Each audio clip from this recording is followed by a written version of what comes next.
So here we are at Georgia Bushcraft, James from Junkyard Fox, and my buddy Jorge from South Texas Bushcraft YouTube channel. And we made a 24-hour journey to get here to Georgia Bushcraft.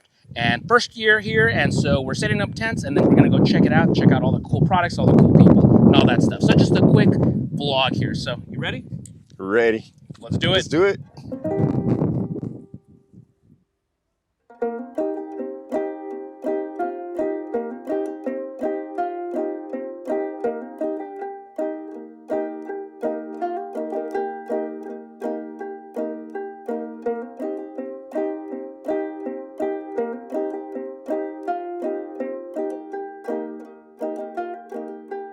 And we're here with Bear Forest Knives, who is the maker of the snake eater knife.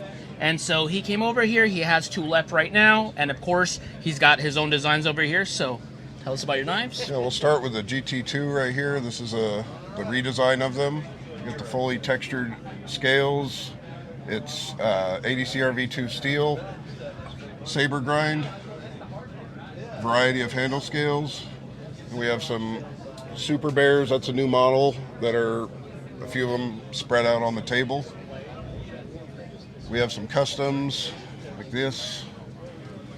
We got the new Berserker. That's hardcore. And we got the classic bear design. We got the snake eaters. These come in high carbon or AEBL stainless. We got the ADCR V2 Pickens game knives.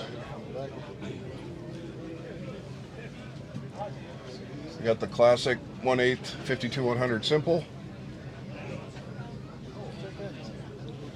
And then at the end here, we have some Yukons with white bear carta, textured, and another Super Bear, and a GT EDC, and a custom.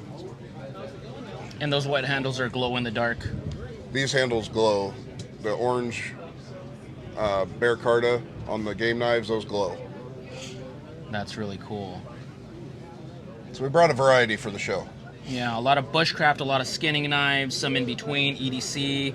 I would consider that one the survival, like a survival type knife, like an all-arounder kind of thing. Yeah, same with the Super Bear. It's kind of a crossover, whatever you need it for. Yeah, that's thick. Of course, that's kind of whatever you're wearing, whatever knife you're wearing, that's what you're going to use it. And really great Kydex too. I've never been a Kydex guy until I started using your knives, and then I'm like, yeah, these I like the pop. I like just yeah, really nice. Yeah, most of the production is switching over to leather, but next year I'm gonna offer a separate product that you can buy a Kydex for whichever model you buy. All right, awesome. Yeah. So if you're in Georgia Bushcraft, come visit us at the booth, and if not, we'll have the website, his Instagram, all that good stuff, so you can pay a visit, check out these things. So thank awesome. you guys.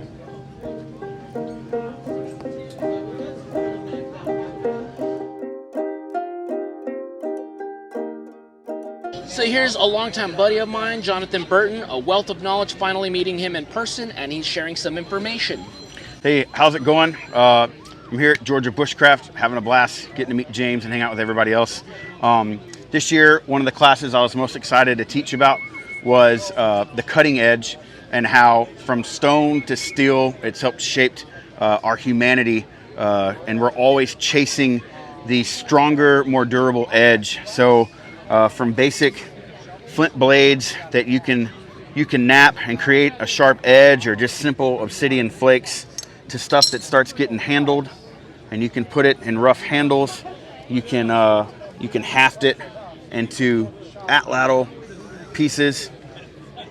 It's fascinating to see how even these crude cutting edges are still very valuable for us to spend time on and work and try to recreate, because these are things that we've used far longer as a people than our fancy knives that we have now. So I was trying to do my best to share that, because we as humans aren't born with fangs, claws, or fur.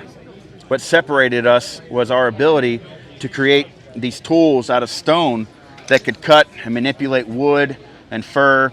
And eventually we move into the copper age with things like Otzi's axe and the Egyptian copper and bronze daggers and stuff that we like. And now we're using super high fancy steels and powdered steels and stuff that are just on our hips every day. So it's something I'm really passionate about. I'm a knife nut. I love the tools that help make my life easier. And I thought it'd be cool to kind of shed some light on the older methods, and the stone tools are far from being extinct and unusable. It just takes time to learn them, and there's people that are way better at this than I am, but it's fun for me to sit and break rock and try to create something that works as a functioning tool. Awesome. Really great stuff. Really loved your class, buddy. Thank you, man. Thank you. And also, Cammy over there. Yeah. How's it going, everybody? It's Greg here, CLP Bushcraft.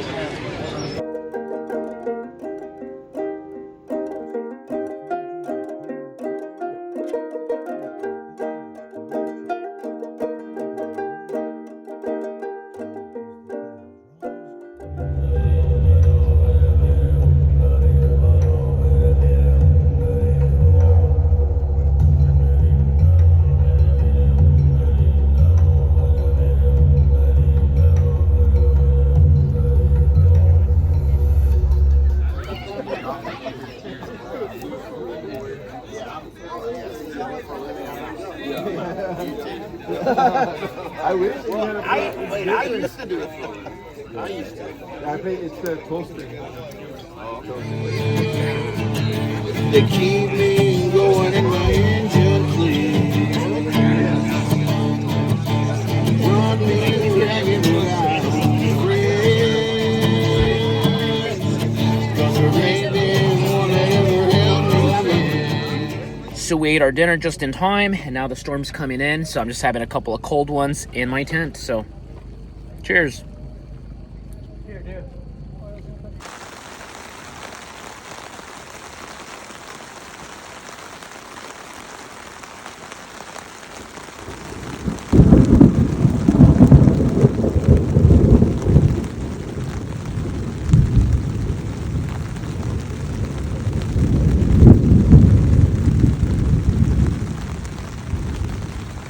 Cooking up some breakfast, and what is this again, George? This is called chicharrón prensado.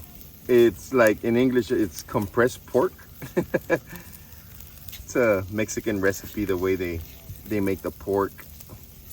It's kind of like dried beef or something like that. Yeah, it's good. We need some of It's this. pre-cooked, so you just heat it up and mix it up. Then we're gonna add a little bit of this chupa hueso. Yeah, that stuff is really good, that spice. A little bit. Then we're gonna put some pico de gallo. Don't want to get too much of that liquid in there.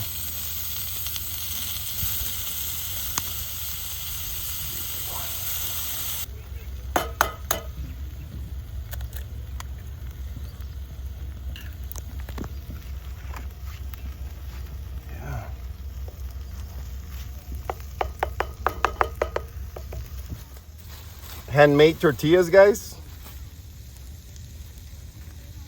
from South Texas. Look at that. The skillet's perfect size. And both these skillets are from the Pathfinder store, Yes. right? Or Self-Reliance Yes. Outfitters. Self-Reliance Outfitters. The carbon ones. Super smooth, guys. Nothing sticks. Breakfast time.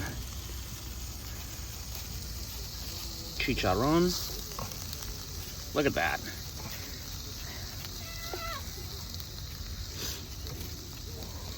Good stuff. And then time for some salsa.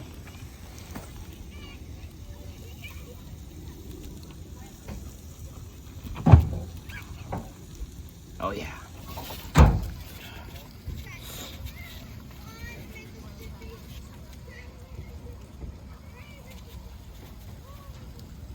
Mm. Mm. You need some of that salsa. Mmm.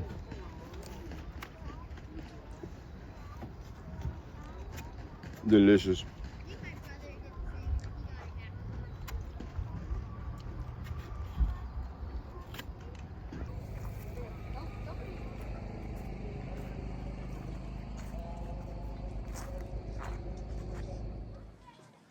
So here we have Jacob Peterson, longtime buddy of mine, first time meeting him. In case anyone's wondering, he's standing on a box, and that's why he looks taller than me. But he also has Exodus knives and tools. You've seen me using them. I use it as a boot knife. I've used it for fishing and all that stuff.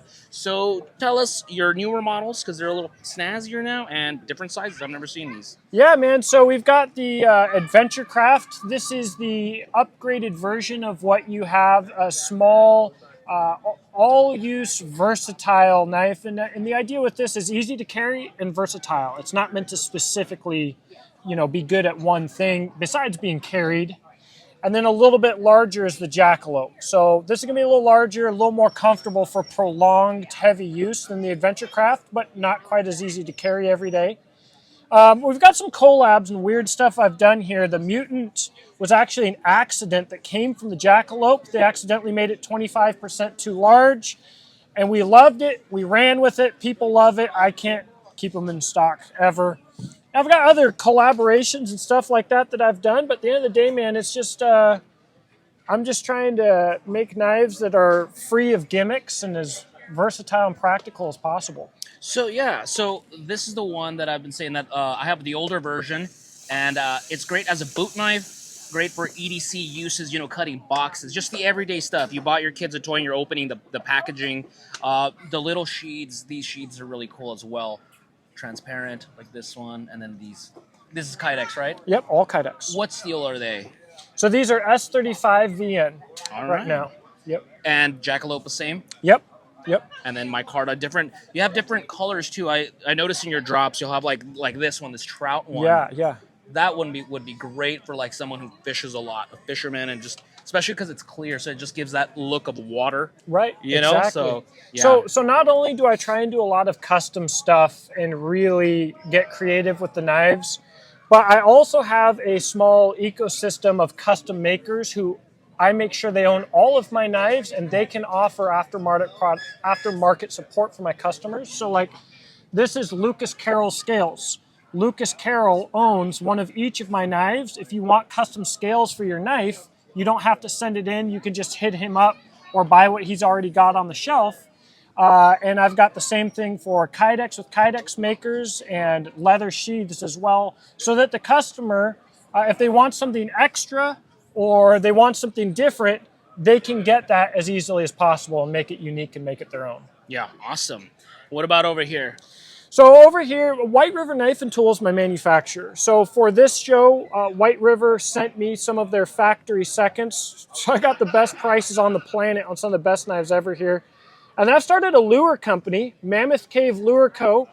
And I'm just trying to make realistic, vintage-inspired soft lures that are going to get fish on. No gimmicks, no crazy flappies or new Japanese trends or anything like that.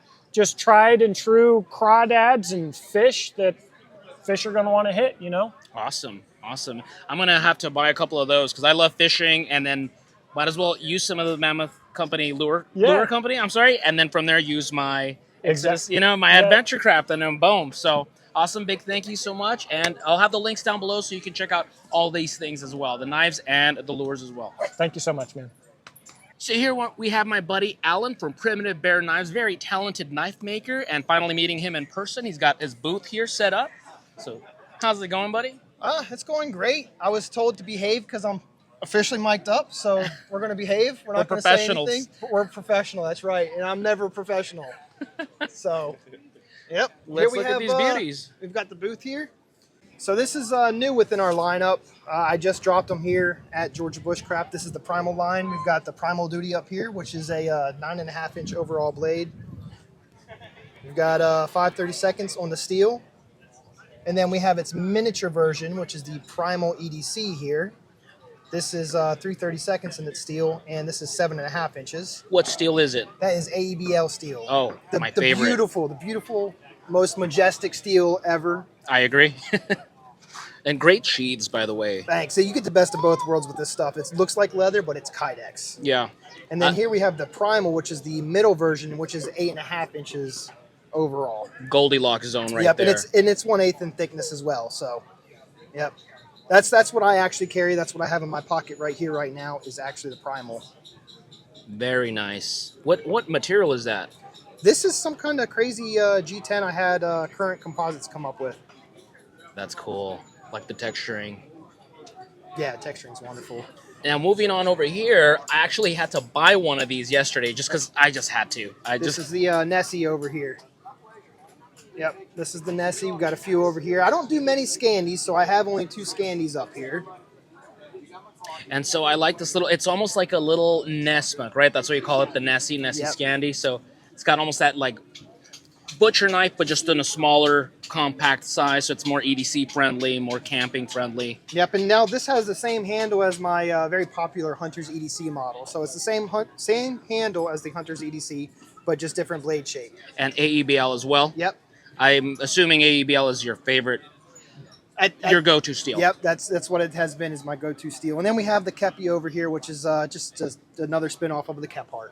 Yeah, same handle. Same handle, yep. But just, of course, the more spear point. Yep. Kephart style. Yep. Do you make these in full flat?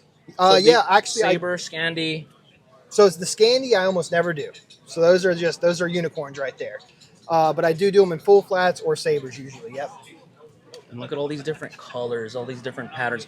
What I love about your knives is the handle materials and the handle combinations are just so interesting looking. So they're still rugged, they're still, earth tones and stuff like that, but they have like really cool combinations. And in case you want to get crazy, you got, the more vibrant, interesting patterns here, purple. But then of course, if you want to keep it very rustic, very stoic, you got these earth tones.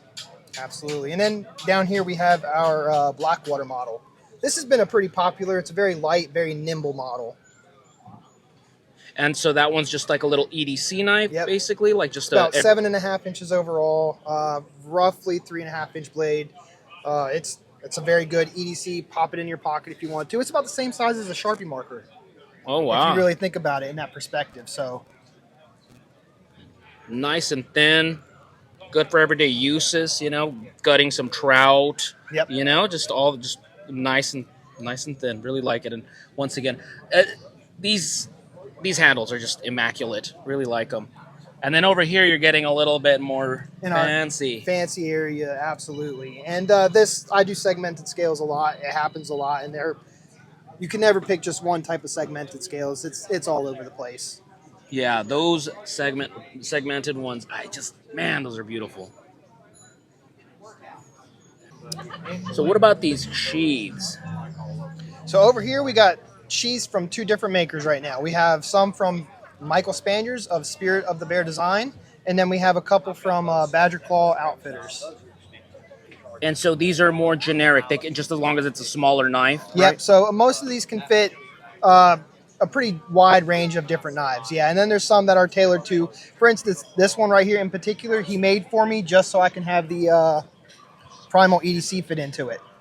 And this was made by Michael over at Spirit of the Bear Design. Very nice. And these back here are also kind of more like a generic, right? Yeah. They're not specific to a particular Yep, model. correct. These 2, so I'll kind of make this a little easier. So these 2 here are from Spirit of the Bear, and then these 4 right here are from Badger Claw. And Badger Claw does a lot for a lot of makers too, and it's fantastic. Yeah. And I had these specifically made for the Blackwater model, but they can fit multiple other knives too if they need to. And so this little clip is just to you put it into your pants pocket, right? Let me take this one off and I will show you. You just take it and you pop it in there like that and you're good to go. Awesome. Yeah, beautiful sheaths. Beautiful sheaths. And so they can find you at primitivebearknives.com. Right there's the website. Also, I'll put down below his Instagram as well. Yep.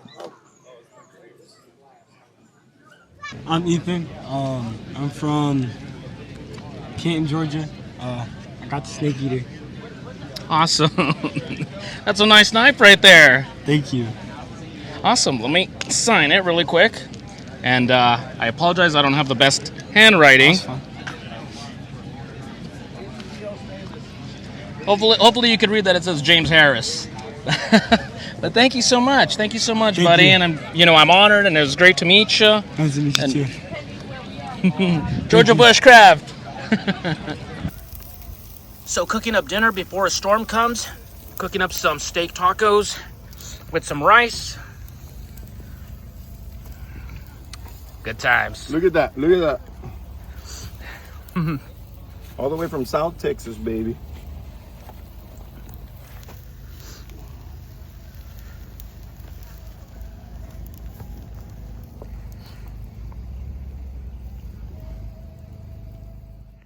So here we have Mr. Merriweather. He is just a guru when it comes to foraging wild plants, mushrooms, all that stuff. If there's one person that I have been the most excited to meet for this journey, it is this gentleman right here. I have been wanting to learn more about foraging. You know me, I like to do a lot of that stuff, but there's a limit. You gotta branch out and learn from more people, and this is the gentleman I took a course this morning with you, and it was very fun, very insightful, and very funny. Yeah, well, I've been teaching foraging for 20 years now. My website is foragingtexas.com. Over 260 plants and mushrooms, detailed information.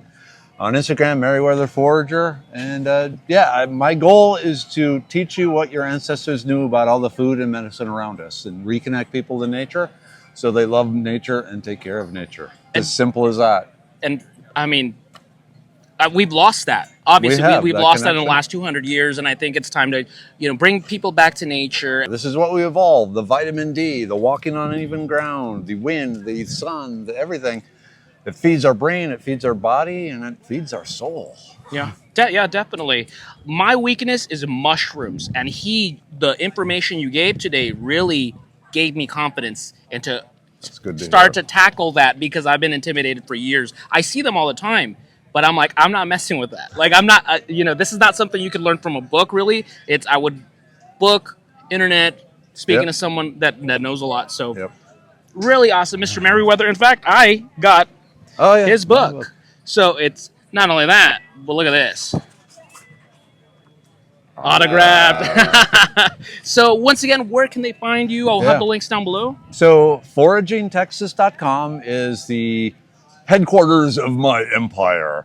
And then from there you can get all my social media, like on Instagram, Merriweather Forager, on Facebook, Foraging Texas, on YouTube, Dr. Merriweather, all this sort of stuff. Merriweather spelled a little weird, so go to foragingtexas.com, start there, you will never leave. I'll have the links all down below, so thank you so much. Thank you. It was a pleasure to finally get to hang out with you too. Us Texans, it's such a big state, it's hard for us to get together. Yeah. So here we have Houghton Era Outdoors. This is a kind of a new company that I just found out here, but I mean, I'm loving their stuff. I'm very excited to show you the Bushcraft butter knife. I think that's really cool, but just let us know a little bit about your company. Yeah, thanks, man. Good to have you and good to finally meet you in person. We started about 6 years ago, and then we got frustrated and just started grinding our own blades in-house about 3.5 years ago. So I have been an avid knife user for a long time, and I come from a family of just makers. My grandfather was a super fine, fine woodworker. My dad, my uncle. Houghton, the name, comes from our great-great-great-great-grandfather. He was actually a 19th century fur trade explorer around Michigan. He mapped out the entire Michigan coastline. He discovered the flower, which is actually our logo. It's called Houghton's Goldenrod. And the species name for that flower is Solidago houghtoni, which we named our parang, the Solidago. So this is our heavy duty chopper, our parang. We opened up this choil. You can use it as a draw knife. Super fun knife to work with for smashing through trails, making clearing brush in Florida, and then just around the campsite for baton and hard firewood. We use all our big blades.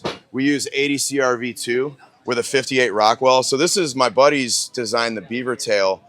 Kyle Goes Wild on Instagram. This is his design. It's kind of like a smushed bolo machete. Absolute workhorse. This is just a basic, I kind of modeled this after a Hudson Bay trade knife because of that era. I like the 19th century like fur trade stuff. So this is a camp and kitchen hybrid. It's thin enough to crush it on the cutting board, and I've chopped oak trees down in Florida testing the edge retention on these. Same thing, 80 CRV2 with a 58 Rockwell. We do all the leather in-house. Moving on to the BBK. This is my buddy Vince's design. Do you want to talk about your childhood story with this one? So, I mean, honestly, grew up in a family of 3, and everything was always fought over. Me being the youngest, I was constantly getting beat up. Everything was taken, but we always fought over like the butter shredder. For whatever reason, it just made life easier. As getting older, messing around with knives and outdoor stuff, I was like, it'd be a fun challenge to make this and just see if I can utilize it, because you should be able to utilize any kind of tool. So we made it, and it took off. People were really interested, and I got some cool feedback. So I was able to add different features. I have this hole up here, so that way if you want to do some kind of fine carving, skinning, whatever you got to do for processing, and there's an edge on there. So you have an exposed pommel, so you can actually chisel things if you really want to. Someone else had even suggested throwing a dowel in and being able to like chop with it if you need to out and about. Like a scissor effect. Like a scissor effect almost. And big hole. I did that as like a pinky draw, so that way you don't necessarily need a lanyard. You could just pull it out fairly easy. But then a gentleman yesterday who does like a lot of navigation stuff was saying he could use it as like a peephole to be able to like zero in on something. And it's been cool. Everyone coming by has honestly kind of had their own take on it and what they like how they would use it. It's pretty cool. Yeah. It's funny because at first, when I first saw it, I kind of thought it was a little bit of a joke, like a little bit of a, something to grab attention. Yeah. And then the more we discuss it, the more I'm like, CRV2 has a 58 Rockwell, so you're not going to break it. I mean, 90 spine, so striking a ferro rod, scraping. You're going to be able to use it like any other knife, except just a little differently. That's all. Yeah, it's kind of Scandi Vex-ish. It's real thin, but it's tough. And we wanted to grind it all the way up around the tip. And we were just thinking about different multi-tool uses in the wilderness, and we're trying to think outside the box. Like, you can only do so much stuff with a blade design before it just would get stupid. Like you can't reinvent the wheel.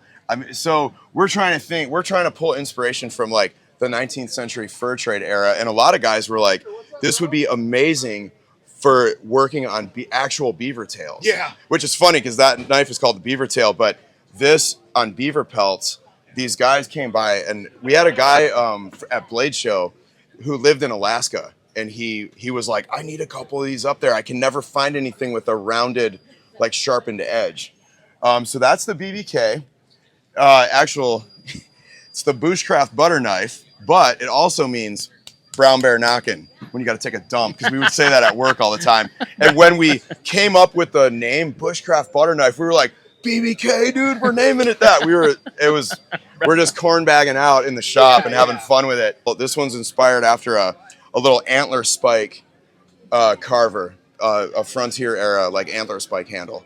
My brother Nate designed this, and 90 spine, CPM 154, same Rockwell 59, and then we had Gideon's Tactical, shout out to Aaron, did a review on our C-Cot, and he's like, bro, you guys should make a 4-inch version for like a standard size belt knife. So here's our 4-inch version, and we're calling it the City Chicken. The City Chicken. So City Chicken is a Polish, my family's all from Detroit. My mom's side, I'm 40% Polak.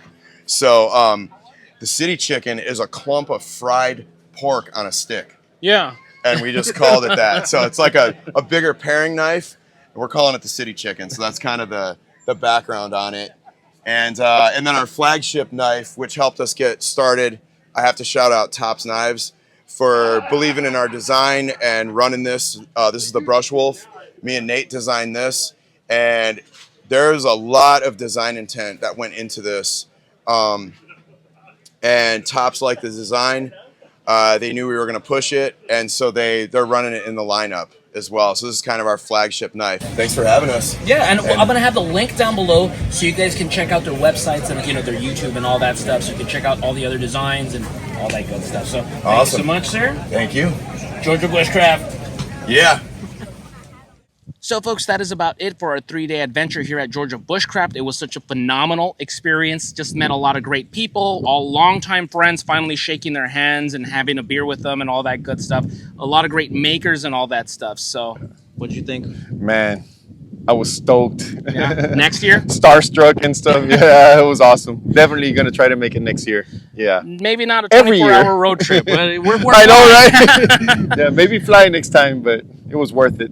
Yeah. So, with that being said, thank you so much for joining us. Like this video if you liked it, and then comment down below if you have any questions, comments, suggestions, and we'll see you guys next week with another video. Cheers. Now go outside and get your boots dirty.